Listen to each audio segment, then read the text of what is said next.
सोऽहं कोसलेन्द्रस्य रामस्य पृष्ठकर्मणः हनूमान् शत्रुसैन्यानां निहन्ता मारुतात्मजः।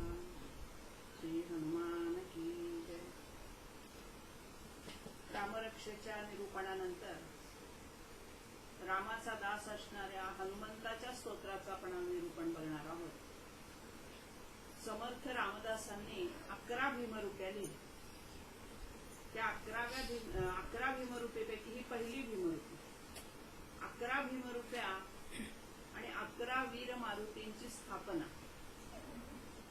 त्या काळच्या समाजाची जर रचना किंवा परिस्थिती आपण पाहिली तर मुसलमानांचं यवनांचं आक्रमण झालेलं होतं आणि यवनांच्या राज्यामध्ये आपल्या हिंदू समाजाला थोडीशी मरगळ आलेली होती आणि या मरगळीला झटकून टाकण्यासाठी संतांचे जे अवतार असतात ते त्या त्या काळाला अनुरूप असे असतात आणि म्हणून संत तुकाराम, समर्थ रामदास स्वामी या सगळ्यांनी त्या काळच्या समाजामध्ये चैतन्य जागवण्याचा प्रयत्न केला आणि म्हणून समर्थांनी वीर मारुतीची उपासना सगळ्या लोकांनी करावी म्हणून ठिकठिकाणी जाऊन मारुतीची मंदिरं स्थापन केली।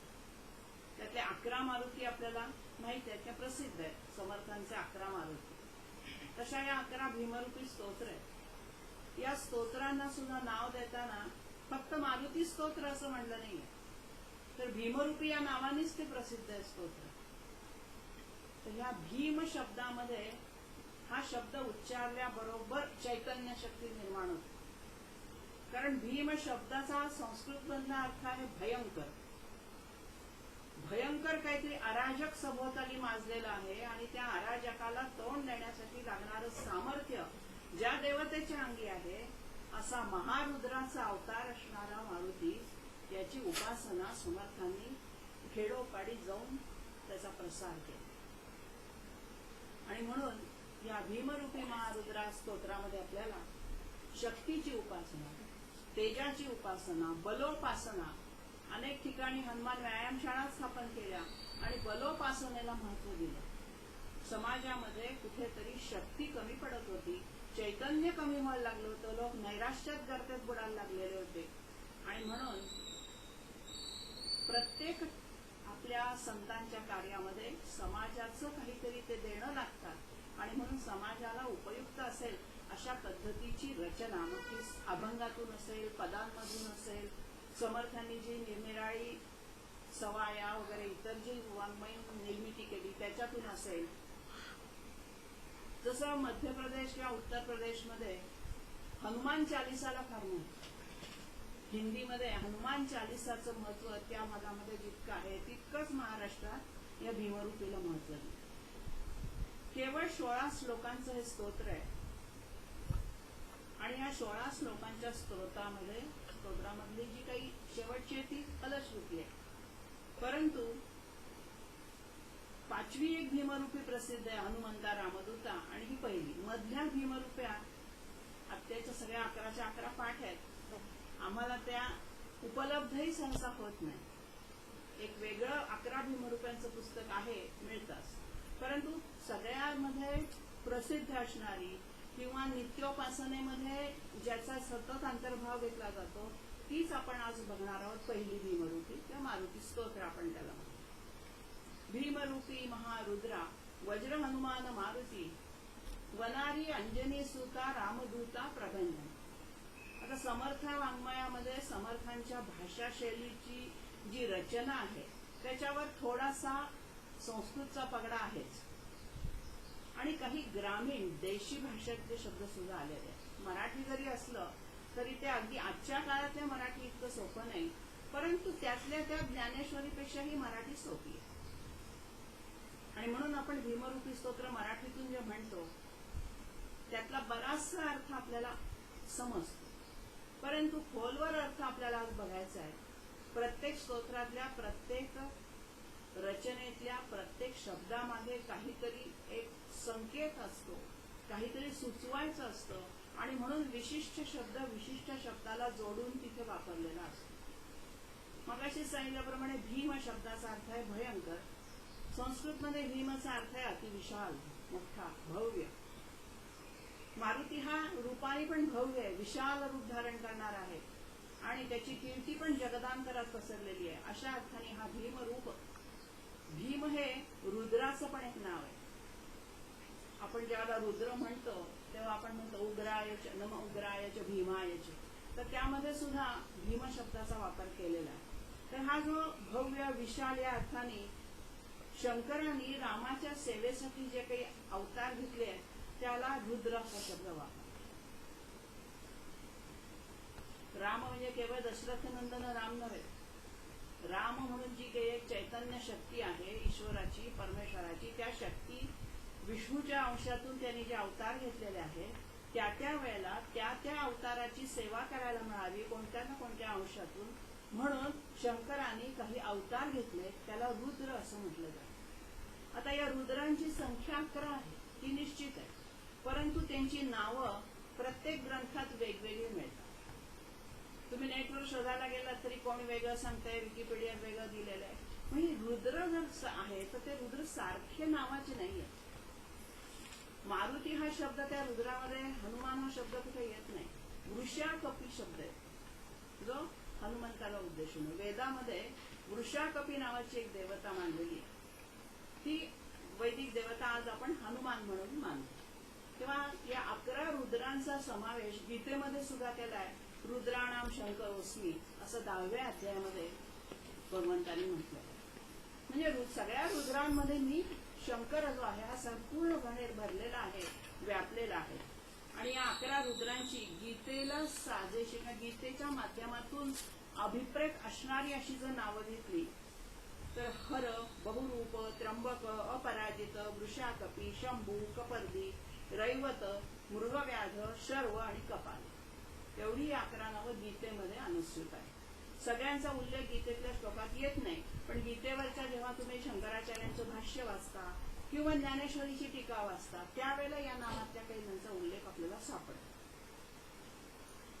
तेव्हा ह्या हनुमानाचं जे वेदातलं नाव आहे वृषाकपी, त्याचा उल्लेख मराठी स्तोत्रांमध्ये कुठेच नाही, काही संस्कृत स्तोत्रांमध्ये तो आढळतो. आपण फक्त एवढं बघूया की ह्या रुद्राचा अवतार आहे. हनुमान हा शंकराचा अवतार आहे, रुद्रावतार आहे आणि म्हणून त्याला महारुद्र म्हणते.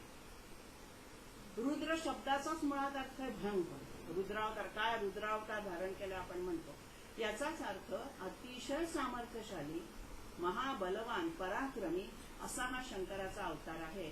आणि म्हणून भीम रूपातला, भीम हे त्याचं विशेषण नाही घेतलेलं, ते विशेष नाम वापरलं.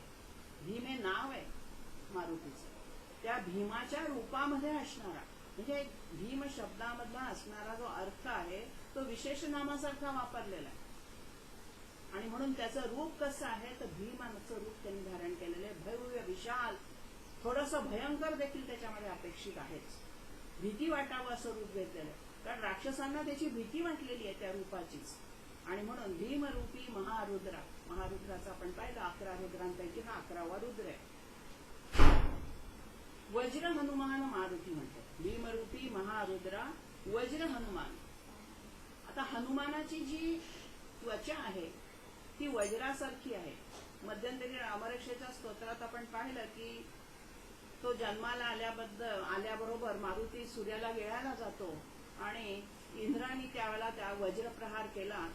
तो वज्राचा आघात त्याच्या हनुवटीवर लागला आणि म्हणून त्याला हनुमान, हनुमान म्हणजे हनुवटीमध्ये ज्याच्यात ताकद आलेली आहे, शक्ती आलेली आहे वज्राची, अशा अर्थाने त्याला हनुमान हे नाव मिळाले.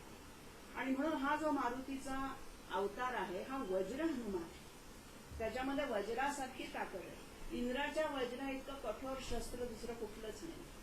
आणि म्हणून ज्याची त्वचा कोणीही कितीही कसेही प्रहार कोणत्याही शस्त्राने करो, ज्याला आघात होत नाही, ज्याच्यावर त्याचा परिणाम होत नाही, अशी ज्याची त्वचा आहे, असं ज्याचं शरीर आहे, असं ज्याचं अंग आहे, तो वज्र हनुमान. त्याच्यावरती संशोधन झालेले.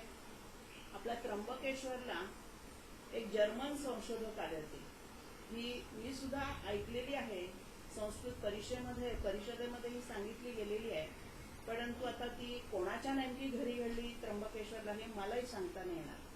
त्या गृहस्थांनी आम्हाला सांगितलं की दीक्षित किंवा मुळे असे कोणीतरी असले पाहिजे ते शास्त्री.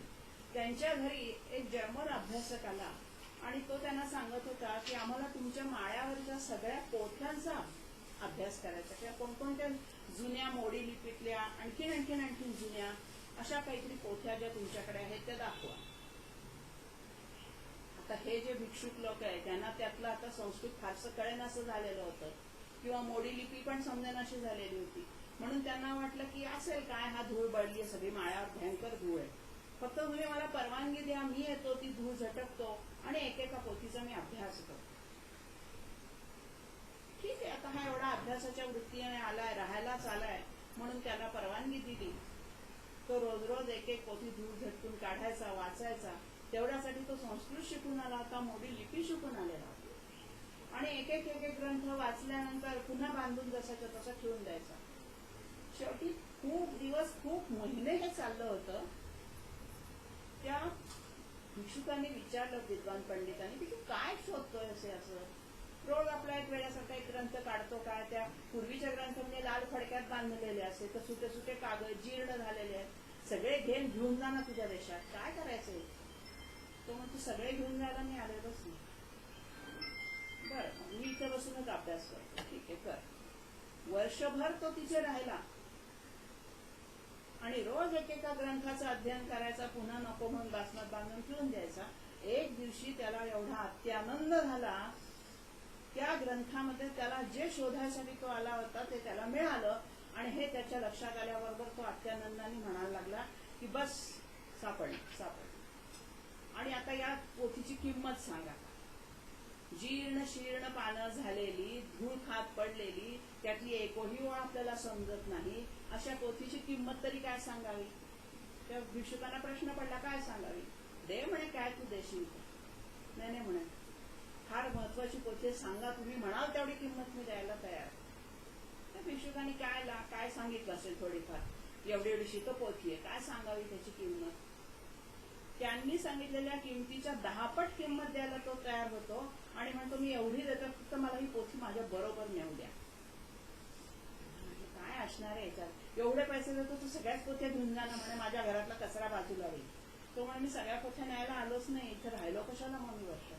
मला जे हवं होतं ते मी शोधलं आणि ते मला या पोथीमध्ये मिळालंय, सत्य कथा ही घडलेली. तर अशा या पोथीमध्ये काय होतं, त्याला काय मिळालं, तो काय शोधायला आला होता. तर हनुमंताची त्वचा वज्र हनुमान मारुती म्हणताना ज्या वज्रलेपाने बनली होती, तो वज्रलेप कसा बनवायचा याच्या संपूर्ण सूत्रांचा मागोवा, त्या सूत्रांची माहिती गोस्वारा त्या ग्रंथात त्याला सापडला. फॉर्म्युला. आणि असा फॉर्म्युला घेऊन तो आपल्या देशात गेलाय आणि आज जर्मनीमध्ये त्याच्यावरती संशोधन सुरू. आणि आपल्याकडचं तुझं आहे तुझं पाशी परी तू जागा तू, आपल्याला ती संस्कृत भाषा समजलीच नाही आणि रद्दी म्हणून आपण ती माळ्यावरती टाकून ठेवली, पूर्वापार पिढ्यानपिढ्या आलेली आहे, ठेवली झाली. बरं झालं हा आला, त्यानिमित्ताने धूळ झटकली गेली. तेव्हा अशी वेळ आज आपल्यावर आलेली आहे. वज्र हनुमान मारुती का म्हणलेलं आहे, तर त्याचं शरीर संपूर्ण वज्राचं आहे. तुम्ही आता कोल्हापूरच्या महालक्ष्मीचा बघितलं तर वज्रलेप करायचं परत चालू आहे. मूर्तीची झीज होऊ नये म्हणून त्याच्यावरती विशिष्ट रासायनिक प्रक्रिया करून, रासायनिक प्रक्रियेचा पदार्थांचा तिथे पुन्हा लेप देतात. असा लेप असतो की त्याच्यावरती दूध, दही, पंचामृत, पाणी किंवा वातावरणातल्या अशुद्ध वायू यांचा परिणाम होऊ नये. तर हनुमंताची त्वचा तशी मुळातच होती आणि म्हणून त्याला वज्र हनुमान म्हणण्यामागे हे देखील एक कारण आहे आणि वज्राच्या आघाताचं सुद्धा एक कारण आहे. तेव्हा वज्र ह्या शब्दामागे काय लपलेलं, इंद्राचं शस्त्र एवढं कठोर काम होतं, वज्राच्या आघाताला सगळेच लोक का घाबरत होते की जे देवांच्या राजाच्या हातातच फक्त दिलं होतं, त्या वज्रावरती आता संशोधन सुरू आहे आणि एक दिवस जर्मनीमधून ते आपल्यापर्यंत पोहोचले. तेव्हा भीमरूपी महारुद्रा वज्र हनुमान मारुती. मरुत म्हणजे वार, मरुतस्य पुत्र हा औरसः मारुत, मरुताचा मुलगा म्हणून हा मारुत. पुढचं विशेषण घेतलं, ही सगळी विशेषण वापरली पुढे. वनारी, वनाचा अरी म्हणजे शत्रू. आता हनुमंताला वनाचा शत्रू म्हटलेलं, परंतु हे व्यापक अर्थाने नाही. फक्त रावणाच्या लंकेत गेल्यानंतर त्यांनी काही वृक्षांचा समूळ उच्छेद केलेला आहे संतापाच्या भरामध्ये.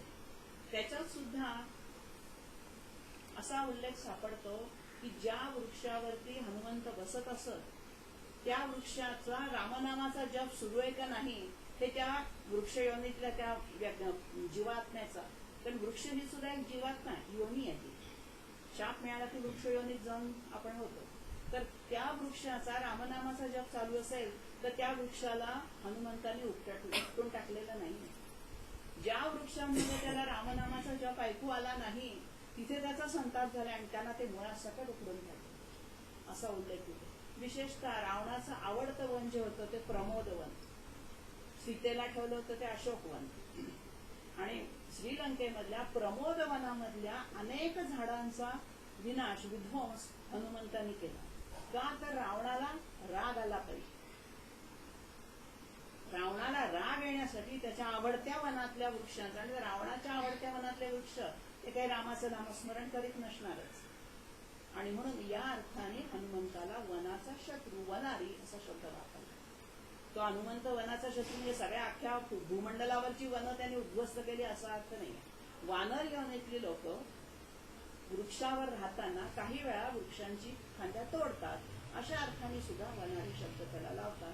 परंतु हनुमंताची जी वेगळेपण आहे ते रावणाच्या लंकेतलं वनारी स्वरूप वर्णन. पुढचं विशेषण घेतलंय अंजनी सुता. साधा अर्थ आहे अंजनीचा पुत्र मुलगा. अंजनी हे जे नाव त्या मातेचं आहे, वायुदेव पवनपुत्र पवनसुत, तर हा जो पवन आणि अंजनी यांचा हा पुत्र आहे. तर ही जी अंजनी आहे ही अतिशय ज्ञानी होती. अंजन शब्दाचा संस्कृत मधला साधा अर्थ आहे काजळ, डोळ्यात घालण्याचं काजळ म्हणजे अंजन. संस्कृत मध्ये असा एक श्लोक आहे, गुरुचं वर्णन करताना म्हटलंय, अज्ञान तिमिरांधस्य ज्ञानांजन शलाकया चक्षुरुन्मीलितम येन तस्मै श्री गुरवे नमः. अज्ञान तिमिरामध्ये अंधकारामध्ये पडलेल्या माझं ज्ञानाच्या अंजनरूपी शलाकेने ज्याने मला माझं अज्ञान दूर केलं. म्हणजे अंजन हे काय करतं, डोळ्यात अंजन घातलंय म्हणजे आमचं अज्ञान दूर केलं, आम्हाला ज्ञानाचा प्रकाश दाखवला, आमचे डोळे ज्ञानाने दिपवून टाकले, अशा अर्थाने अशी असणारी ती अंजनी. एक वानराची मादी असणारी अंजनी आणि बुद्धिमान अशी असणारी अंजनी, ज्ञानी असणारी अंजनी याच्यामध्ये अभिप्रेत आहे. आणि म्हणून ह्या अंजनी सुता या विशेषणामध्ये समर्थांना अनेक शब्दांच्या अर्थाच्या छटा त्यांना गुंफायच्या. प्रत्येक ठिकाणी प्रत्येक शब्द स्तोत्रामध्ये त्यांना जो स्फुरलेला आहे, त्यांनी काय असा विचार करत बसले नाही की आता इथं कोणतं विशेषण वापरावं, वनारी झाला तर पुढे काय लिहावं, त्यांना ते सुचत. ज्यांच्या कुंडलिनी मधल्या चक्रांची जागृती होत जाते त्यांची प्रतिभाशक्ती आपोआप स्फुरत जाते, त्यांच्या तोंडातून बाहेर पडणाऱ्या शब्दांच्या मागे अर्थ धावत होते. वाघ अर्थानुधावती असं तिथे म्हटलं. वाघ अर्थ होय संपृक्त, वाघ आणि अर्थ असे एकमेकांमध्ये संपृक्त होऊन येतात. वाघ म्हणजे शब्द वाचा. तर या प्रत्येक समर्थांच्या श्लोकामध्ये त्यांनी जे काही रचलेली रचना आहे त्यामध्ये फार मोठा अर्थ त्यांना सांगायचा आहे. आणि सगळ्यात महत्वाचं म्हणजे मारुतीचं बुद्धिमंताचं म्हणून जे वर्णन आहे ते अंजनीचा पुत्र या नात्याने. अनेक ठिकाणी वाल्मिकी रामायणात आहे, अध्यात्म रामायणामध्ये रामाने हनुमंताच्या बुद्धीचं कौतुक केलेलं आहे, स्तुती केलेली आहे. अतिशय बुद्धिमान अशी देवता आहे, म्हणून त्याची आई सुद्धा तशीच होती हे याच्यातून अंजनी सुता या विशेषणातून सांगितलं.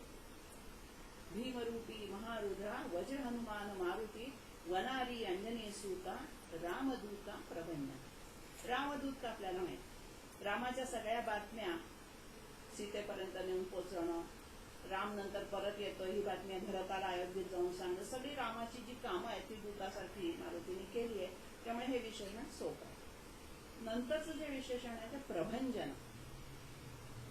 भंज धातूचा अर्थ आहे तुकडे तुकडे करणं, मोडून टाकणं, फोडून टाकणं.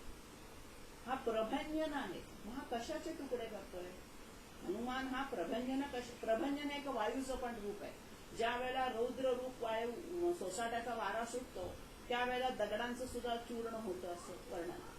मग हा प्रभंजन स्वरूप मारुती जो आहे तो काय आहे तर आपल्या अज्ञानाचं जे मूळ बीज आहे त्याचं भंजन करतो. आमच्या अज्ञानाला तो दूर सारणार आहे आणि आम्हाला ज्ञान देणार आहे. आणि म्हणून अशा ह्या प्रभंजना अज्ञानाचं मूळ कशात असतं तर आपल्या सूक्ष्म देहात असतं. आपले 3 देह आहेत. स्थूल देह म्हणजे आपल्याला दिसतो तो देह, दुसरा लिंग देह किंवा त्याला सूक्ष्म देह म्हणतात, आणि तिसरा आहे कारण देह. त्या स्थूल, सूक्ष्म आणि कारण देहापैकी जो लिंग देह आहे त्यामध्ये अज्ञानाचं मूळ लपलेलं असतं. आणि म्हणून आपल्याला जे काही अज्ञान दूर करायचं आहे त्या अज्ञानातल्या लिंगदेहाचं भंजन करणारा, अशा अर्थाने इथे त्याला प्रभंजन हे विशेषण वापरलं. म्हणजे रामाची उपासना, मारुतीची उपासना केल्यानंतर आपलं संपूर्णपणे अज्ञान म्हणजे एखादं वाचायला येण्यातलं अज्ञान नव्हे, आध्यात्मिक क्षेत्रातलं अज्ञान जे आमचं आहे ते दूर होऊन आम्हाला ज्ञानाचा प्रकाश हा दाखवणार आहे, असं यामध्ये अभिप्राय. दुसऱ्या श्लोकात महाबळी प्राणदाता सकळा उठवी बळे, सौख्यकारी शोकहर्ता धूर्त वैष्णव गाय. महाबळी सोपं आहे, महाबलवान आहे, ताकदवान आहे. आधीच सांगितलं की मारुतीचं हे सामर्थ्यशाली रूप वर्णन केलेलं आहे. आणि हे जे बल आहे त्या बळाचं तुलना कोणाशी होऊच शकत नाही. अनन्वय अलंकार आहे, त्याच्यासारखा तोच आहे, मारुतीसारखा दुसरा कोणीच असू शकत नाही. महाबळी प्राणदाता, तो प्राणदाता तर आहेच.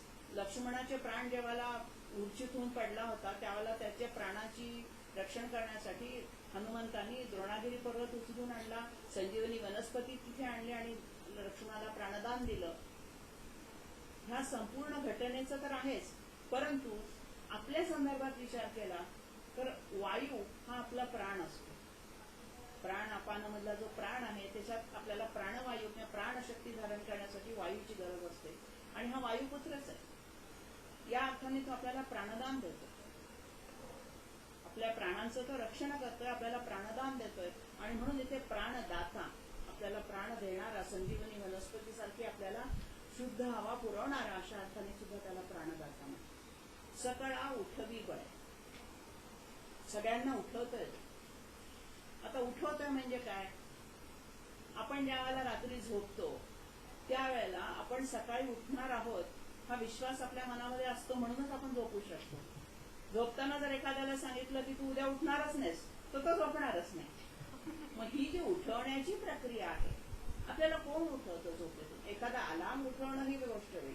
नॉर्मल आपण सामान्य स्थितीमध्ये झोपलेलो असताना आपल्याला जी जाग येते ती जाग हा हनुमंत आणून देतो, प्रत्येकाला जाग करण्याचं काम करतो. युद्धामध्ये सुद्धा रावणाच्या युद्धामध्ये हनुमंतांनी या सुप्त आळशी पडलेल्या सगळ्या वानर सैन्याला उठवले, उठा आपल्याला लढायचंय, चैतन्य निर्माण केलंय. समर्थांना सुद्धा या झोपलेल्या समाजामध्ये असंच चैतन्य निर्माण करायचंय, उठा, या मुसलमानांची लढा द्यायची वेळ आलेली आहे. असे नुसते आळशासारखे झोपून राहू नये. उदंड जाहले पाणी स्नान संध्या करावया, केवढं समर्थांनी त्यामध्ये अगदी आवेशाने बोललेले आहे. त्यांना ते सहन होत नाहीये. संपूर्णपणे मुसलमानांचं राज्य झालेलं आहे, शिवबा प्रयत्न करतोय, त्याला साथ द्या, उठा. या अर्थाने सुद्धा महाबळी प्राणदाता सकळा उठवी बळे, उठवताना त्याला बळ लागतंय, सामर्थ्यानेच उठवतोय तो. असं नुसतंच हात मारून उठवत नाही, एक हात मारी गेला निघून पुन्हा दुसरीकडे गेला, असं नाहीये. आपल्या सामर्थ्याने तो प्रत्येकाला उठवताना जागृत करतो. आपण अज्ञानाचं सोंग घेतलेलं आहे का, अज्ञानाने आपण झोपी गेल्यासारखं झालंय. झोप हे अज्ञानाचं प्रतीक मानलेलं आहे आणि जागृतावस्था हे ज्ञानाचं प्रतीक मानलं. आणि म्हणून असा हा आपल्याला अज्ञानातून जागृत करणारा, कर्तव्याचं जाणीव करून देणारा, अशा अर्थाने सकाळा उठवी. सगळ्यांना, त्याला भेदभाव नाही. तो वानरांनाही उठवतोय, आपल्यासारख्या सामान्य भक्तांनाही उठवतोय, सगळ्यांना. म्हणून सकळा उठवी बळ, सौख्यकारी शोकहारी. इथे काही पाठभेद आहेत, काही ठिकाणी सौख्यकारी शोकहारी पण म्हणलेलं आहे. दोन्हीचा अर्थ बदलत. सौख्यकारी आणि शोकहर्ता. शोकहर्ता समजू शकतो आपण, शोक दूर करणारा हर्ता म्हणजे. सौख्यकारी म्हणलं, सुखकारी म्हणलं नाही. मी जे म्हणते ना ते प्रत्येक शब्दाच्या अर्थाची छटा असते. सुख आणि सौख्य या दोन्ही शब्दांचा बरोबर अर्थ आपल्याला सारखा वाटतो. मग दोन्ही मग सुखकारी का नाही म्हणतो, सौख्यकारीच का म्हणतो? सुख आणि सौख्य यामध्ये फरक आहे. आपण ज्यावेळेला सगळी अशी इंद्रियजन्य उपभोग सुखाचे घेत असतो त्यावेळेला असणार मिळणारं जे सुख आहे, या सुखामध्ये थोडासा रजो आणि तमोगुण असतो. थोडस सूक्ष्म विवेचनासाठी आहे. सुखाचा उपभोग घेत असताना हे सुख संपेल का, हे सुख किती वेळ आपल्याला मिळेल, फार वेळ मिळणार नाही, मग पुढे आपलं काय होईल, ही एक प्रकारची चिंता असते, भीती असते. किंबहुना या सुखाचे परिणाम काय होतील, कोणी आपल्याला असं तर नाही म्हणणार, असं सुख उपभोगताना मनामध्ये कुठेतरी रजोगुण तमोगुण येत असतो. आणि म्हणून तो दूर करायचा. ती सुख ही खरी सुख नव्हे.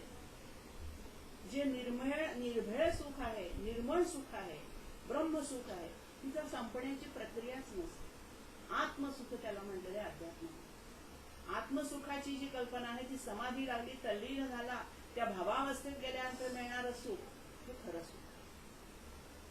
त्याच्यामध्ये पावित्र्य आहे, त्याच्यामध्ये सात्विक गुण आहे, आणि तो सौख्य शब्दात अपेक्षा. सुख आणि सौख्य यामध्ये हा फरक आहे की सौख्य याचा अर्थ पवित्र निर्मळ सुख, की ज्याच्यामध्ये दुःखाचा अंश पण नाही, रजोगुणाचा तमोगुणाचा अंश पण नाहीये, ते निर्मळ जे सौख्य आहे ते सौख्य. आणि साधी सुख जे आहेत इंद्रियजन्य, आता आपण खूप छान आवडती वस्तू खाल्ली, पण ती आपल्याला पचेल का, सोसेल का, आपल्याला आवडते आपण खातो तर आहे, आली शंका मनात. म्हणजे सुख उपभोगण्याचा जो आपला एक मानसिक स्तर असतो तिथे कुठेतरी हलचाल बिचल होत जाते. किंवा आपण हे खातोय पण या खाण्यानंतर आपल्याला हे थोड्या वेळाने संपणार आहे, पुन्हा भूक लागली तर काय, असे अनेक प्रश्न आपल्या मनामध्ये जेव्हा सुख निर्माण करतं त्या सुखाचा काहीही उपयोग नसतो. ते सुख हे दुःखाची बीज असतात, योनी असतात. आणि बऱ्याच ठिकाणी असं म्हटलेलं आहे की सुख आणि दुःख हे चक्रासारखं येत असतं, एका पाठोपाठ एक. सुख आणि चक्राचं अनुभूती चक्र असं चालवलं असतं. आणि म्हणून ज्या सुखातून दुःखाची निर्मिती होणार आहे ते सुखच नसतं. म्हणून त्या सुखाचा तू नाश कर. थोडस समजा, सुखाचा नाश कर कसं, दुःखाचा नाश कर म्हणणं ठीक आहे, पण कोणत्या सुखांचा नाश कर की जी सुख क्षणभंगूर आहे, अधिक इंद्रियजन्य आहे, थोडा काळ आम्हाला ते बरं वाटतंय. लहान मुलाला करू देतो का आपण त्याला म्हणाले तसं, त्याला सुख वाटतं ते करणं, पण आपण काय म्हणतो ना, याचे परिणाम वाईट होतात, ह्याच्याशी खेळत बसू नको. तो काड्याच्या पेटीशी खेळतो, त्याला आनंद होतो, पण आपण म्हणतो नाही, चुकून काहीतरी होईल, आगीशी खेळू नको, अंक करू नको. म्हणजे जी भीती आपण त्याच्या मनामध्ये घालतोय त्या आनंदामध्ये, सुखामध्ये, ती भीती त्याला कळत नाही, आपल्याला ती कळते. आणि म्हणून सौख्यकारी म्हणजे असं सौख्य आम्हाला दे, कारी म्हणजे निर्माण कर आमच्यामध्ये, की जे कधीच संपणार नाही, शाश्वत टिकेल. ही अशाश्वत सुख नकोय आम्हाला. आणि मग अशा सुखातून दुःख निर्माणच होणार नाही. म्हणून शोकहारी, दुःखहारी म्हणलं नाही, शोकहारी का शोकहर्ता म्हणलेलं आहे. शोक केव्हा होतं, आपल्या हातनं काहीतरी, आपल्या समोर काहीतरी अघटित घडतं, पाप घडतं किंवा वाईट घटना घडते, त्यावेळेला आपल्याला शोक होतो. बऱ्याचदा त्याला आपण कारणीभूत असू अगर नसू, पण शोक होतो. मग हा शोकच निर्माण होणार नाही. केव्हा होणार नाही, जेव्हा सौख्य मिळेल तेव्हा. सगळीकडे जर सौख्याच्या दृष्टीतून तुम्ही अनुभव घेत असाल, परमानंदाचा अनुभव घेत असाल, स्वतः समोरच्या व्यक्तीमध्ये सुद्धा भगवंताचा अंश जेव्हा तुम्हाला दिसायला लागेल तेव्हा तुमच्या मनातला शोक उरणारच नाही. शोक दूर करण्याचा प्रश्नच उठणार नाही. म्हणून दुःख शब्द वापरला नाही, सुख शब्द वापरलेला नाही, सौख्यकारी शोकहर्ता शब्द वापरला. म्हणून मी म्हणते ना, समर्थांचं जेव्हा दासबोधाचं किंवा अनेक प्रकारचं साहित्य आपण वाचन करू त्यावेळेला त्यांच्या या शब्दातल्या छटा ज्या आहेत ना, त्या निरनिराळ्या अंगाने निरनिराळ्या ठिकाणी त्यांनी उद्धृत केलेल्या आहे. हा जो सुखदुःखाचा प्रसंग हा दासबोधामध्ये फार छान वर्णन केला होतं. प्रत्येक ओव्या आता मी घेत बसणार नाही कारण फार वेळ होईल, पण दासबोधामधल्या ओव्यांमध्ये सुख याच्यावरती त्यांनी खूप काही असं वर्णन केलेलं आहे की कशाला सुख म्हणावं आणि कशाला शोक म्हणावं, दुःख म्हणावं. आणि म्हणून सौख्यकारी शोकहर्ता किंवा दुःख शोकहारी. धूर्त वैष्णव गायक, पुन्हा 3 विशेषण. धूर्त शब्दाचा मराठीतला अर्थ आपल्याला माहिती, व्यवहार चतुर, चाणाक्ष अशा अर्थाने आपण धूर्त म्हणतो. पण संस्कृतमध्ये धूर्त शब्दाचा अर्थ फार वेगळा आहे. संस्कृत मधला धूर्त अर्थ घेतला लबाड, ठग, महाठग असा अर्थ नाही. धूर्त हा शृगाला, म्हणजे तो कोल्हा कसा आहे, धूर्त आहे म्हणजे लबाड आहे असा. इथे मराठी अर्थ द्यायचा. हनुमंता धूर्त आहे, व्यवहार चतुर आहे, व्यवहारामध्ये कसं वागावं ह्याची त्याला जाणीव आहे. आणि म्हणून ह्या व्यवहार चातुर्य त्याच्याजवळ आहे, त्याला कुणी फसवू शकणार नाही. जो धूर्त असतो, चाणाक्ष असतो, त्याला कोणी फसवू शकत नाही. कारण त्याच्या लक्षात येतं लगेच हजारजबाबीपणाने की नाही, हा ह्याच्या म्हणण्यातला मतितार्थ काय आहे. अशा अर्थाने त्याला धूर्त म्हटलंय. कारण त्याला शत्रूच्या राज्यामध्ये जाऊन कोणाकडनंही त्रास होऊ नये. आणि म्हणून हनुमंताचे गुण युद्धकांडामध्ये तर एवढे वर्णन केलेत वाल्मिकींनी. हनुमंताच्या अंगी सगळे गुण दाखवलेले आहेत. वाल्मिकी म्हणतात असा एकही गुण नाही की जो हनुमंतामध्ये नाही. आणि तो एक गुण इथे त्यांनी समर्थाने घेतला की तो धूर्त आहे.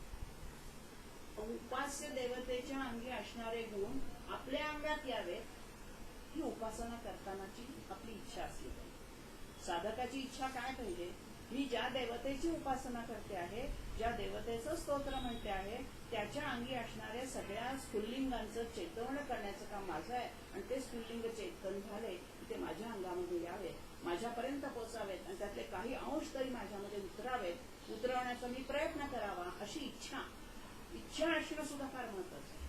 केवळ एक कृत्रिम, आज मला एक म्हणायचं हात जोडला भीमरूपी म्हटलं झालं, दिवाळ आलं संपलं का, अशी एक कृत्रिमता त्याच्यामध्ये नव्हतं. आणि म्हणून ही जी सगळी हनुमंताची विशेषणं, रामाची विशेषणं आहे ती अर्थ जाणून घेऊन म्हणणं आणि एक कृत्रिम नुसती सीडी लावून जे काम करत करत ऐकलं त्याच्यामध्ये कृत्रिमता आहे. मग आम्ही ऐकतो रोज रामरक्षा सगळी शिवमन सगळं ऐकतो. ऐकणं पण ते कशा पद्धतीने ऐकताय, तुमचं कामामध्ये लक्ष आहे, तसं नाही. मग ही सगळी विशेषणं जी मारुतीची म्हणा रामाची आहे ती सगळी आमच्यामध्ये यावी म्हणून निवडक वेचक अशी घेतली, धूर्त घेतलेलं. नंतर वैष्णव म्हणले, विष्णूचा अवतार आहे राम, त्याचा हा दास.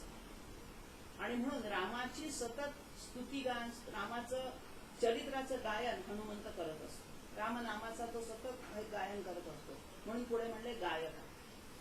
हनुमंत सुद्धा गायक आहे. कशाचं गान करतोय तो, तर रामनामाचं गायन करतो. आणि म्हणून विष्णू स्वरूप असणारा, स्वतःला तो विष्णू स्वरूपच मानतोय, तो आहे शंकराचा अवतार.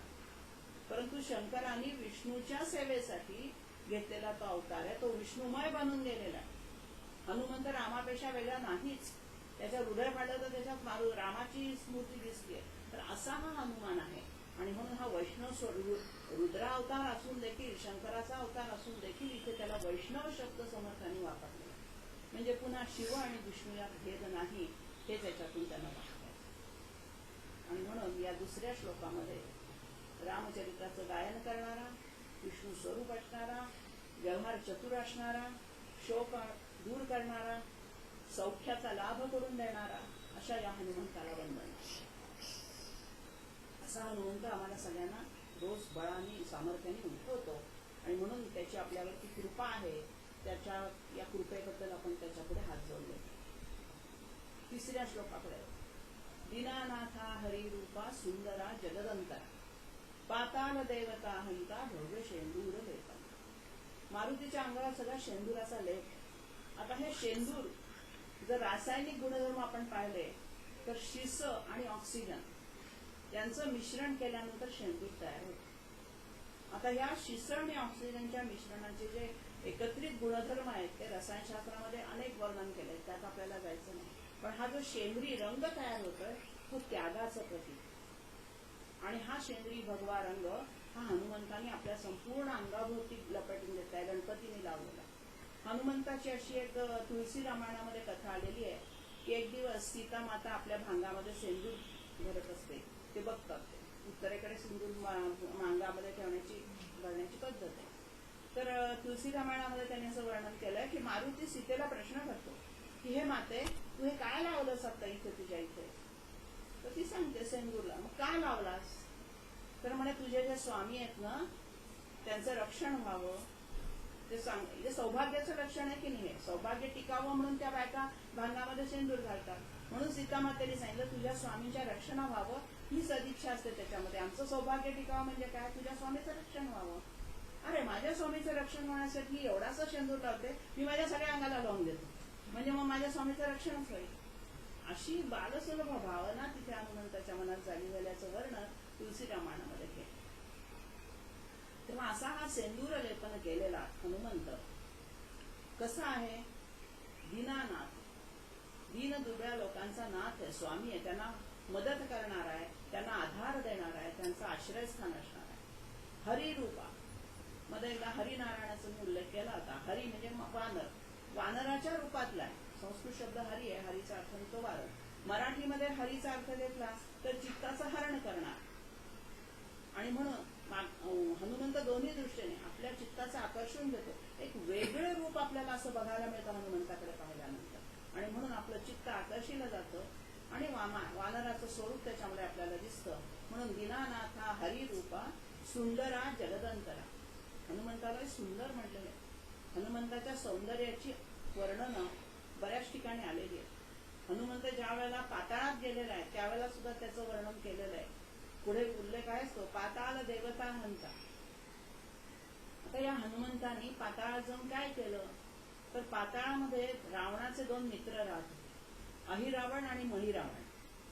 तर या अहिरावण आणि महिरावणांनी काय केलं होतं, जगदंबेची देवीची एक जी आपण कालीमाता म्हणूया अशा प्रकारच्या देवीची उपासना सुरू केली होती. आणि हे अतिशय सामर्थ्यवान होते. अहिरावण आणि महिरावण दोघे भाऊ होते. तर या दोघांच्या उपासनेमध्ये त्यांनी असं ठरवलं की राम आणि लक्ष्मणांना आणायचं आणि त्यांचा इथे बळी द्यायचं देवीला. आणि म्हणून युद्ध चालू असतानाच एक दिवस हनुमंताचा सतत रामाच्या तंबूभोवती असा पहारा असायचाच. एक दिवस असं करता करता संध्याकाळच्या वेळेला त्याला काही तिथे राम लक्ष्मण दिसेना हनुमंता. त्यांनी ध्यान लावून पाहिलं तर अरे त्यांना कोणीतरी पाताळात घेऊन गेलं. तरी रूपक कथा आहे खरं. राम लक्ष्मणांना उचलून घेऊन जाणं एवढं सोपं नाहीये, परंतु कथेमधून आपल्याला काय बघायला आधी कथा बघूया. ते अहिरावण आणि महिरावणांनी नेल्यानंतर मग तो त्यांच्याशी युद्ध करायला जातो. राम लक्ष्मणाची सुटका करायची, रामाची सुटका करायची म्हणून त्या राक्षसांशी युद्ध करता करता काय होतं, त्या महिरावणाचं असं आहे की त्याला मृत्यूच येत नाही. त्याचं काहीतरी रहस्य हे त्याच्या लक्षात येतं हनुमंताच्या. आणि मग तो शंकराची प्रार्थना करतो. काही ठिकाणी असं गेलंय महिरावणाच्या पत्नीला तो जाऊन भेटतो, परंतु ती त्या कथेला फारसा आधार नाही. ती त्याची पत्नी सांगते याचा मृत्यू कशा. आणि मग तो म्हणतो की मी सांगेन पण एका अटीवर, रामाला माझ्या महालात घेऊन ये. असं काही बरंच तिथे वर्णन आहे. त्या याच्यात खोलात मी शिरत नाही, परंतु आजूबाजूला जे भ्रमर गुंगे भ्रम हे करतात ते अमृताचा वर्षाव त्या महिरावणावर करत असतात आणि म्हणून त्याला मृत्यू येत नसत. हे रहस्य हनुमंताला शंकराकडून कळालं असं काही ग्रंथांमध्ये उल्लेख, काही ग्रंथांमध्ये त्याच्या पत्नीकडनं कळालं. तर हे रहस्य कळल्यानंतर हनुमंताने आधी त्या भ्रमरांचा नाश केला. त्याच्या भोवती संरक्षक असण्यासारखे जे अमृताचा वर्षाव करणारे होते. का केला तर या महिरावणाला आपल्याला मारता यावं आणि रामाची सुटका व्हावी. आणि म्हणून अशा पद्धतीने या अहिरावण महिरावणी पाताळातल्या ज्या देवतेची पूजा करत होते त्या पाताळ देवता हंता असं विशेषण इथं हनुमंताला वाटतं. पाताळात जाऊन अहिरावण आणि महिरावणासारख्या देवतांना सुद्धा त्यांनी, अहिरावण आणि महिरावण ज्या देवतेची पूजन करत होत्या त्या देवतेचाही त्यांनी विध्वंस केला. तिथे तो कसा पोचला त्याला जाता येत नव्हतं. हनुमंतांनी पुन्हा सूक्ष्म रूप घेतलं आणि एका फुलामध्ये लपून बसला. महिरावण जी फुलं पूजेला घेऊन जाणार होता त्या फुलांच्या मध्ये कुठेतरी आतमध्ये कोशात जाऊन बसला सूक्ष्म रूपाने. आणि मग आत गेल्यानंतर पूजा झाल्यानंतर ते फुल देवीला वाहिलं. तिथे मग त्यांनी प्रकट रूप केलंय आणि त्या देवीची मूर्ती उपटली आहे आणि जिथून ते तीर्थ वाहतं तिथे फेकून दिली आहे. मग ते तीर्थ वाहण्याची ती जागा ती हे होते आणि बाहेर तीर्थ येईन असं होतं. मग कुठे गेली मूर्ती काय त्याचा शोध लागतो. ती बरीच रामायणामध्ये पुढची कथा आहे. फक्त आपल्याला इतक्या स्वरूपापुरतं पाहायचं आहे. पाताळ देवता हंता, ज्यांनी पाताळातल्या अहिरावण आणि महिरावणांचा त्यांच्या देवतांचा विध्वंस केला, त्यांना मारलंय. दोघांनाही शेवटी मारलंय, महिरावणाला नाही रावणाला. तर असा हा मारुती आहे. आणि मग त्यांनी रामाची सुटका केली, रामाला असती वर्णन पुढे केली. तेव्हा मारुती हा कुठेही ध्यान लावून कोण कुठे आहे हे जाणू शकत होता. आणि या पाताळात जाण्याची सुद्धा, आता पाताळात ते सप्त पाताळ आहे. सप्त लोक वरती आहेत आणि सप्त पाताळ खालती आहेत. बरेच त्यांची नाव आहेत, पुढे आलंय त्याचा उल्लेख आहे. तर ह्या सप्त पाताळामध्ये सुद्धा त्या तल वितल अतल अशी त्याची सगळी नाव आहेत. तर ह्या पाताळ शेवटचं सातवं आहे. तर तिथे जाऊन सुद्धा जाण्याची शक्यता म्हणजे सामर्थ्य त्याच्यामध्ये होतं. हे या पाताळ देवता हंतांमध्ये. दीनानाथा हरिरूपा सुंदरा जगदंतरा हे एक विशेषण आपण करतो. जगदंतरा लोकनाथ तर तो आहेच, लोकांचा तो नाथ आहे, दीनानाथ आहेच, पण जगदंतर म्हणजे सगळ्या जगाच्या जीवात्म्यांच्या अंतरामध्ये तो आहे, सर्वांना व्यापून उरणारा असा इथे जगदंतराचा अर्थ करतो. आणि म्हणून हनुमंताच्या शेंद्री रंगाचा उल्लेख इथे आलेला आहे.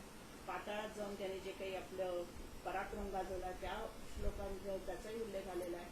आणि या देवतांना आपण ठार केलं आणि अहिरावण महिरावणालाही मारलं, आणि म्हणून त्यांना या ठिकाणी आपण सुद्धा वंदन करून आमचं पण असं सूक्ष्म दुष्ट शक्तींपासून रक्षण करा अशी विनंती असल्याचं आहे.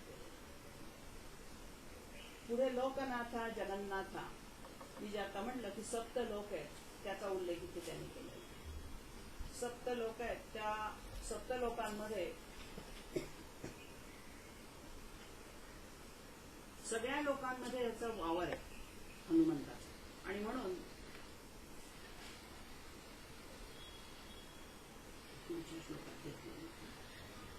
लोकनाथा जगन्नाथा, जगाचा नाथ, लोकांचा नाथ, दिनांचा नाथ. नाथ शब्द महत्वाचा आहे. नाथ म्हणजे स्वामी, रक्षण करता अशा. प्राणनाथ, तिघांचं नाथ इथे म्हणलंय, लोकनाथ, जगन्नाथ आणि प्राणनाथ. आता जे सप्तलोक होते ते आपण या गायत्री मंत्राच्या आधी त्याचा थोडासा उल्लेख करतो.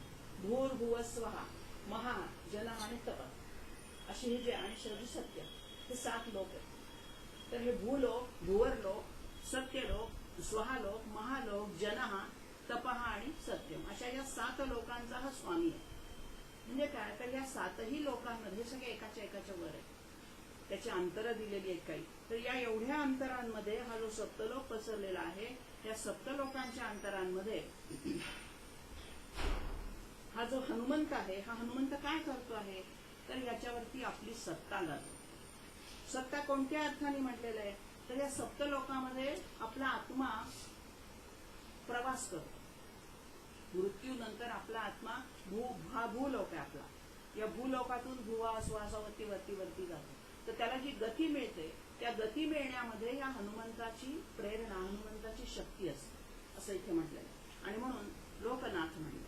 त्यानंतर जगन्नाथ, जगत जे आहेत, हनुमंत हा जगन्नाथ म्हणजे काय, आपला प्राणशक्तीच आहे, प्राणदाताच आहे, प्राणनाथच आहे. आणि म्हणून या जगातल्या सगळ्या वायू तत्वांचा आधार घेतलेल्या ज्या जीवात्म्या आहेत त्यांचा हा स्वामी आहे.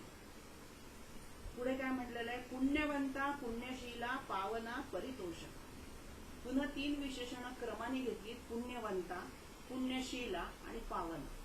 वरवर पाहिलं तर या 3ही विशेषणांचा अर्थ सारखाच, परंतु जसं आपण रामरक्षेत पाहिलं होतं, रामाय, रामभद्राय, रामचंद्राय ही 3 विशेषण आहे.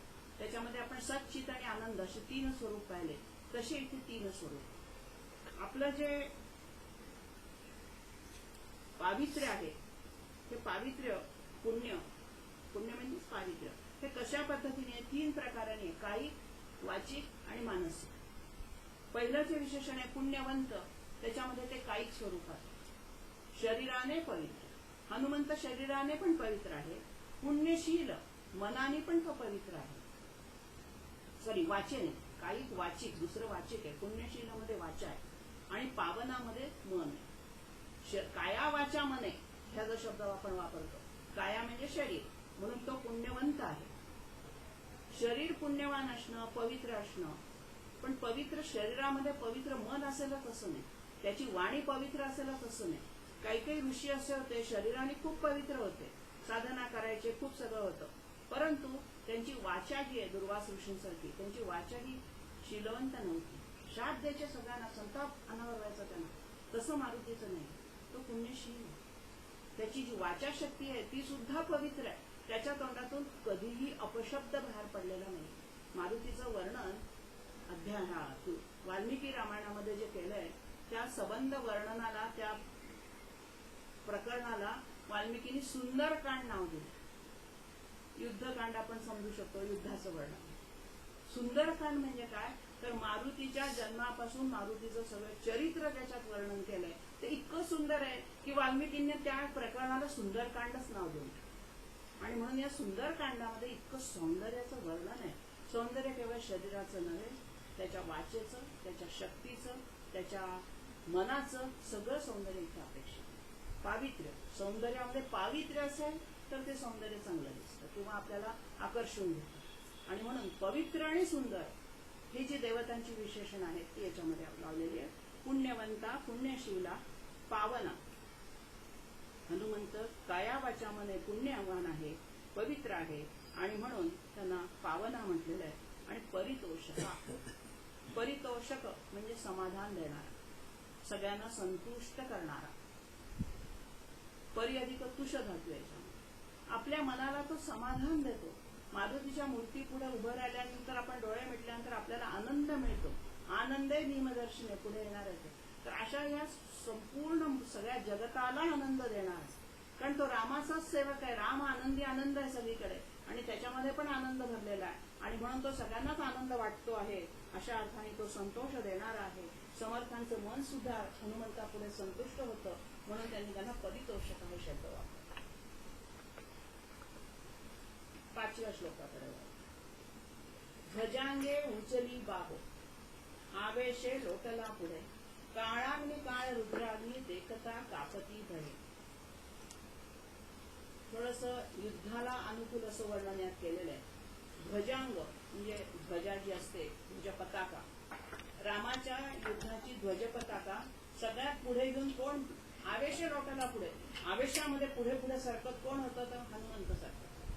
म्हणून ध्वजांग म्हणजे ध्वजेची जी काठी आहे ती काठी ध्वज पताका हातात घेऊन आवेशाने म्हणजे द्वेषाने अतिशय सळसळत्या उत्साहामध्ये हा पुढे पुढे जातोय. ध्वजांगे उंचली बाहो, उंच धरली आहे बाहूमध्ये, खाली अशी नाहीये. जितकी ध्वज पताका उंच तितकी ती सैन्याला दिसते. आणि हा जो कोण सेनापती मुख्य असतो त्याच्यावर अवलंबून असतं की त्याच्यामध्ये जेवढा जोश चैतन्य आहे तो जितकी धुबुक्कार करतो हनुमंत मोठमोठ्याने रामनामाचा जय जयकार करतो तिथे संपूर्ण वानर सेनेमध्ये पुन्हा चैतन्य निर्माण होतं आणि तितक्याच द्वेषाने सगळे लढायला जातात. आणि इकडच्या सैन्यामधला हा सगळा चैतन्याचा आवेश शत्रू सैन्याला मानसिक खच्चीकरणाला भाग पाडतो.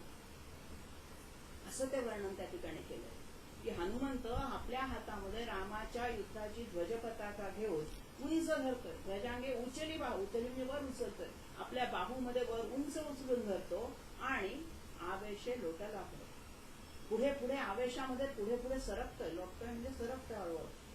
काळाग्नी काळ रुद्राग्नी देखता कापती भय, असं त्याचं जे स्वरूप आहे युद्धासाठी सज्ज असणार वीर मारुतीचं जे स्वरूप आहे ते पाहून काळा आणि काळ रुद्राग्नी सुद्धा भयाने कापतायत, भीती वाटते त्यांना. आता हे दोन यमाचे दूत आहेत, काळाग्नी आणि काळ रुद्राग्नी, ज्याला प्रलयाग्नी असं राजगुटामध्ये प्रलय अग्नी असं वर्णन केलेलं आहे.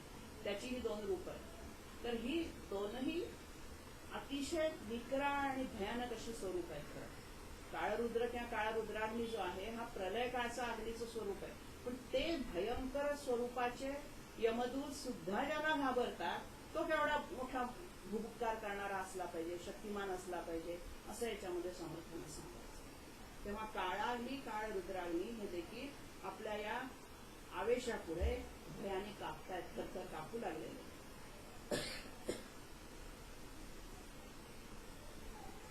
असा हा 5वा श्लोक थोडा सोपा. 6व्या श्लोकाकडे वळूया. ब्रह्मांडे माईली नेणू आवळे दंतपंगती, नेत्राग्नी चाललेल्या ज्वाळा भुरकुटीत राहटिल्या बळे. पुन्हा युद्धात स्वरूप असणार. इथे एक सांगायला हरकत नाही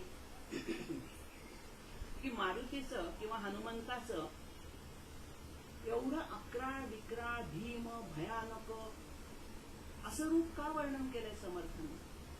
आपल्या मनाला ही संपूर्ण भीमरूपी म्हणताना हा प्रश्न पडतो की मारुतीचं सौम्य रूप वर्णन केलेलंच नाही. दास मारुतीचं वर्णन तिथं फारसं नाहीच आहे.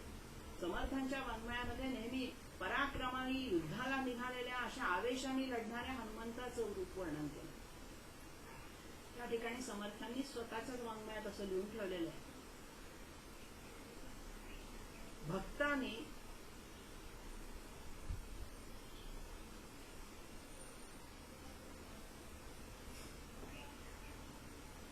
उपासकांनी उपासना करताना आपल्या उपास्य दैवताच्या रूपामध्ये अडकून पडायचं नसतं. सगुण रूपाच्या भक्तीत फार काळ अडकायचं नसतं. आपलं ध्येय काय आहे, निर्गुणाकडे जाण्याचं. मग तुम्ही सगुणामध्ये जास्त काळ जर अडकून पडला तर निर्गुणाकडे जायचं तुम्ही विसरून जाल. आणि म्हणून समर्थ स्वतःच म्हणतात की मी मारुतीचं असं 11 रूप वर्णन केलंय की त्या रूपाच्या प्रेमात कोणी पडणार, त्याला घाबरतील उलट. आणि सगुणोपासनेतून तुम्ही निर्गुणाकडे जाण्याचा तुमचा मार्ग हळूहळू मोकळा होईल. केवळ सगुणोपासना, केवळ श्रीकृष्णाच्या मूर्तीमध्ये मधुरा भक्तीमध्ये लपेटलेले भक्त अनेक आहेत. श्रीकृष्ण चरित्रातून जर आपण वर्णन वाचलं तर त्याच्या मुरलीच्या नादामध्ये गुंग होऊन जाणारे आणि मधुरा भक्तीने हा द्वैतभाव असाच राहू दे, आम्हाला अद्वैत नकोच असे म्हणणारे अनेक लोक आहेत, अनेक भक्त आहेत. तो एक पंथच आहे की हा द्वैत पंथ आहे. त्यांना देव आणि परमेश्वर आणि आपण आपला आत्मा परमात्म्याचं ऐक्य नको. ते म्हणतात हा भक्ताचा जो अवतार आहे असाच राहू दे, भगवंतानी भक्ताचा जो सहवास आहे आम्हाला मिळतोय याच्यातच आम्हाला आनंद. म्हणजे ते सगुणोपासनेत अडकतात. अध्यात्मामधल्या ज्या पायऱ्या आहेत त्या सगुणोपासनेनंतर, सगुणाची उपासना कशासाठी, तुम्हाला उपासनेची सवय लागावी, तुमच्या मनापुढे काहीतरी एकाग्र होण्यासाठी केंद्रबिंदू असावा म्हणून आहे. त्यातून तुम्हाला निर्गुणाकडे जायचं. आणि म्हणून समर्थ इथे म्हणतात की अशा हनुमंताच्या रूपाच्या सगुणात कोणी अडकू नये आणि निर्गुणाकडे जावं. कारण हनुमंत हा निर्गुणाचा उपासक आहे, निर्गुण शक्ती आहे त्याच्यामध्ये. केवळ रामाचा दूत हनुमान म्हणून नव्हे तर जी शक्ती त्याच्या रूपामध्ये आहे, महारुद्राची शक्ती आहे, त्याचं वर्णन केलेलं आहे. ब्रह्मांडे माईली नेणं, सगळी ब्रह्मांड जी आहेत ती त्याच्यामध्ये जणू काही माऊली आहेत. जेव्हा आवळे दंतपंगती, जेव्हा हनुमंत महाकाय रूप, त्याला सगळ्या सिद्धी अष्टसिद्धी प्राप्त होत्या आणि ज्यावेळेला तो विशाल रूप धारण करतो, अणुहून सूक्ष्म आणि महाकाय असं स्थूलावस्थित रूप करतो, त्यावेळेला ही युद्धप्रसंगी रागाच्या भरामध्ये जेव्हा तसे दात ओठ खातो. हनुमंताचं वर्णन आहे, समोरच्या शत्रूला रावणाकडच्या पाहिल्यानंतर हनुमंतांनी इतक्या मोठ्या 11 दाढा आणि असं दाखवलेले रूप की समोरचं सैन्य आधी घाबरून निम्म पळून गेले असं वर्णन येते युद्धकांडामध्ये. तर हा जे दात ओठ जेव्हा खातात ते आ मोठा करतो त्यावेळेला सगळी ब्रह्मांड जणू काही हा चावतोय. ब्रह्मांडे माईली, त्याच्यामध्ये माऊली आहेत तोंडात. जसं गीतेमध्ये विश्वरूप दर्शन दाखवताना श्रीकृष्णाच्या मुखामध्ये अर्जुनाला सगळा जगातले एक एक प्राणी जाताना दिसतोय, तसं हे विश्वरूप दर्शन जणू काही हनुमंताचं आहे. आणि त्यामध्ये सगळीच्या ब्रह्मांडाच्या ब्रह्मांड मावलेली आहेत असा उल्लेख इथे आलेला.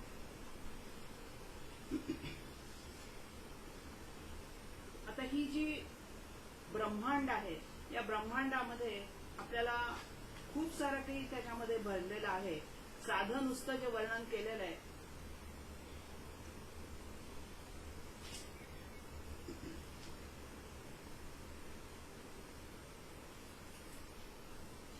एका ब्रह्मांडामध्ये विराट रूप धारण केलेलं जे संपूर्ण पृथ्वीचं रूप आहे ते तर दिसलेलंच आहे, परंतु अनेक लोक जे आहेत त्यांचं सुद्धा तिथे सहवास केलेला आहे, उल्लेख केलेला आहे. आणि म्हणून अशा या हनुमंतांनी आपलं 11 रूप धारण केल्यानंतर जेव्हा दातोट काढलेले आहे त्यावेळेला सगळी ब्रह्मांड त्याच्यात मावलीत की काय, अंतर्भूत झालीत की काय अशी हे होते. आणि त्याच्या भ्रुकुटी म्हणजे भुवया त्राटल्या आहेत, म्हणजे ताणल्या आहेत. संताप येतो त्यावेळेला आपण भुवया ताणून ताणून बोलतो, तसा त्यांनी भुवया पण ताणलेल्या आहेत. आणि म्हणून त्याच्या नेत्राच्या डोळ्याच्या याच्यातून काय बाहेर पडते, अग्निज्वाळा. नेत्रांगी चालीला ज्वाळा, डोळ्यातून लाल लाल रंगाच्या अशा ज्वाळा बाहेर पडतात, जणू काही अग्नी ओकतोय तो डोळ्यातून. एवढं विक्राळ रूप त्यांनी धारण केलेलं आहे. आणि ह्या संपूर्ण क्रोधाने लाल झालेला हा जो 11 विक्राळ हनुमंत आहे असं वर्णन आहे त्या ह्याच्यात की डोळ्यातून 11 विक्राळ, त्याला संताप झालाय. आपल्या प्रभूंच्या माते सीतेला मातेला रावणाने अडकून ठेवले म्हणजे काय, हे फार मोठं त्याचं पाप आहे. त्याला तर मी केव्हा खाऊ का देऊ. खरं म्हणजे एकटा हनुमंतच रावणाला मारायला समर्थ होता, पण त्याला तशी आज्ञा नव्हती. आज्ञेचं पालन तो किती करत होता, पण त्याचा संताप इतका आतमध्ये होता की काय करू, आत्ताच्या आत्ता ह्याला मारून टाकू की काय. आणि म्हणून त्यावेळेला रावणाच्या प्रमोदवनातल्या पांढऱ्या जास्वंदाची फुलं हनुमंताला लाल दिसली असं वाल्मिकीने म्हणलं. इतक्या डोळ्यांमध्ये आरक्तपणा आलेला, आरक्त देखील ते डोळा, सबंध डोळे त्याचे लाल बुंद झालेले ते क्रोधाने. आणि म्हणून असा हा डोळ्यातून ज्वाळा ओकणारा जो हनुमान आहे, 11 विक्राळ युद्धप्रसंगी संतापलेला, क्रोधाने लाल झालेला. लाल रंग हा रागाचा क्रोधाचा सूचक. तेव्हा अशा या 2 श्लोकांमध्ये ध्वजांगे उचलीपासून भ्रुकुटी राहतीला बळ्यामध्ये त्याचं संतापलेलं स्वरूप हनुमंताचं वर्णन केलेलं. असा हा संतापलेला हनुमंत पुढे 7व्या श्लोकामध्ये थोडासा सौम्य रूप धारण करताना दाखवला. भक्तांसाठी जे त्यांनी नंतर सौम्य रूप धारण केलेलं आहे ते या 7व्यामध्ये पुच्छते मुंडले माथा किरीटी कुंडले बरी. उपासनेसाठी आपण जे हनुमंताचं रूप डोळ्यापुढे आणतो ते 7व्या श्लोकामध्ये आहे. बऱ्याचदा मारुतीची अनेक प्रकारची चित्र आहे. कुठे हातात द्रोणागिरी उचललेला हनुमान आहे, कुठे दास मारुती हात जोडलेला मारुती आहे, कुठे गदा धरलेला असा मारुती आहे, तर वीर मारुती आहे. तर अशा अनेक रूपांमधलं हनुमंताचं अतिशय सुंदर, समर्थांना भावलेलं, समर्थांचं चित्त आकर्षून घेणारं असं रूप या 7व्या श्लोकामध्ये समर्थांनी वर्णन केलं. पुच्छते मुरडेले माथा. आता वानर योनी जी असते, माकड योनी, त्यांचं शेपूट जे असतं ते अतिशय सामर्थ्यशाली असतं. सगळी ताकद त्यांची शेपटीमध्ये असते. तर हे शेपूट काय केलं त्यांनी, असं वाकडं केलं, मुरडून घेतलं आणि आपल्या माथ्यापाशी आणून उभं केलं. जणू काही त्याचा माथ्यावरती मुकुट तयार केला असतो. ऐटीत बसला. म्हणजे ज्यावेळेला माकडाशी ऐटीत बसला शांत आवडतो. मगाचं हनुमंताचं वर्णन वेगळं आणि हे वेगळं. मगाशी तो क्रोधाने लाल बुंद आहे, आता सौम्य रूप आहे. पुच्छते मुरडिले माथा. आपलं जे शेपूट आहे, पुच्छ म्हणजे शेपूट, ती शेपटी त्यांनी अशी वळवली आहे मुरडून आणि माथेच्या मागे इथे, डोक्याच्या मागे इथे अशी वळवून त्याचा गोल आकार करून ठेवलेला आहे. पुच्छते मुरडेले माथा किरीटी कुंडले बरी. किरीट म्हणजे मुकुट. डोक्यावर जणू काही मुकुट धारण केलेला आहे. कुंडल, कानामध्ये कुंडलं घातलेली आहे. कान टोचणं किंवा कानात कुंडलं घालणं, आपल्या प्रत्येक देवतेच्या कानामध्ये कुंडल आहे. त्याच्यामध्ये तुमच्या इथली जी एक नाडी, मेंदूला रक्तपुरवठा करणारी जी असते, त्याला हे ऍक्टिव्ह पंक्चर केलं जातं आणि त्यामुळे तुमचा क्रोधावरती ताबा राहावा हा त्याच्या मागचा हेतू. अध्यात्माचं जे वर्णन आहे कान टोचणे, म्हणून हिंदूंमध्ये कान टोचण्याला फार महत्व. शक्यतो त्यांचा क्रोधाचा अतिरेक होऊ नये. आपण आज जे अतिरेकी पाहतो असं म्हणू नये, पण त्याच्यामध्ये मुसलमानांची संख्या जास्त आहे, कान न टोचणाऱ्यांची संख्या जास्त आहे. त्या आध्यात्मिक याच्यामध्ये प्रत्येक गोष्टीत आहे. आपली प्रत्येक देवता कानात कुंडलं घालली, जन्मतः नसतात ती, परंतु ते मुद्दामून घातली जातात. याला कुठेतरी शांत करायचं. आणि म्हणून किरीटी कुंडले बरी. सुवर्ण कटी कासोटी. हनुमंताच्या कमरेभोवती सोन्याची कासोटी आहे. कौपीनं धारण केलेलं आहे त्यांनी, लंगोटी ज्याला आपण म्हणतो, ही जन्मतःच आहे त्याला सुवर्णाची. हा विरक्त देवता आहे, परंतु सोन्याची कौपीन धारण करणार आहे. आणि असं वर्णन केलंय वाल्मिकींनी की ही सुवर्ण कासोटी फक्त 3 व्यक्तींना दिसत होती, बाकी कोणालाही दिसत नव्हती. एक अंजनी माता, एक प्रभू रामचंद्र आणि एक स्वतः मारुती, या तिघांनाच दिसायची. आणि अंजनीनी ती स्वतःच्या पावित्र्याच्या बळावर त्याला दान केली, तिला दिली होती, अर्पण केली होती. आणि त्यावेळेला सांगितलं होतं हनुमंताला की तुझ्या कमरेभोवती सोन्याची कासोटी आहे, हे ज्याला दिसेल तो तुझा प्रभू. तिला माहित होतं हे, परंतु बाळ हनुमंताला ती सांगते. आणि मग ज्या वेळेला रामाने त्याला, रामाचं आणि हनुमंताचं दर्शन झालेल्याचं जे वर्णन आहे त्यामध्ये हनुमंत जेव्हा बघतो, हनुमंताला राम जेव्हा बघतो आणि रामाला ती कटी कासोटी दिसते सुवर्ण, त्यावेळेला मग हनुमंत म्हणतो अरे त्यांना समजलं की एकमेकांना ह्याला समजले. आणि म्हणून त्यावेळेचा राम आणि हनुमंताचा संवाद सुद्धा मुळात तुम्ही असण्यासारखा. अशी ही सुवर्ण कटी कासोटी. तर ही सोन्याची कासोटी, लंगोटी ज्याच्या कमरेभोवती आहे, हा सौम्य रूपातला हनुमंत आहे. पुच्छते मुरडले माथा किरीटी कुंडले बरी. सुवर्ण कटी कासोटी घंटा किंकिणी नागरा. त्याच्या कमरेभोवती रुद्र स्वरूपामध्ये जसं त्या जयमल्लांमध्ये त्या मल्हाराच्या भोवती दाखवल्यात घंटांचे तसे घातलेले हनुमंत काही चित्रांमध्ये आहेत. आणि त्याच्या पायामध्ये पण नुपूर आहे. किंकिण आवाज येतो, बारीक आवाज आहे, खूप घंटणा वाजत नाही त्या घंटा. कमरेभोवती ज्या घंटा आहे त्या मेखलेमध्ये ज्या घंटा गेलेल्या आहेत त्या घंटा सुद्धा साखळी आहे जी घुंगूर लावलेली मंजूर. ती कशी आहे तर नागर आहे. नगर म्हणजे शहर. शहरातले लोक फार असा कर्कश किंवा मोठमोठ्याने दंडणा आवाज त्यांना आवडत नाही, सौम्य मंजूर. आणि म्हणून इथे समर्थांनी नागराचं वापरलं. म्हणजे नगरातल्या लोकांना शोभेल इतपतच किंकिण आवाज करणार. घंटा किंकिणी नागरा. नागरा हे घंटेचं विशेषण. कशी घंटा? नागरा घंटा. किंकिण मंद आवाज करणारी घंटा जी नगरामध्ये असते. फार अशी कर्णकर्कश खूप ढोल वाजतात अशी नव्हे. आणि म्हणून घंटा किंकिणी नागरा अशा अर्थाने इथे शब्द वापरला. पुढच्याही श्लोकामध्ये तसं त्याचं सौंदर्याचंच वर्णन आहे. ठकारे पर्वता आईस नेटका सडपातळ. हनुमंताचं सौंदर्य तो लठ्ठ नाही आहे. जरी आपल्याला तो वीर हनुमान अगदी मोठं रूप दिसत असलं तरी त्याचं जेव्हा सौम्य रूप आपण पाहतो तो नेटका आहे. नेटका म्हणजे जसे अवयव जशा पद्धतीत हवे तसेच आहेत त्याचे.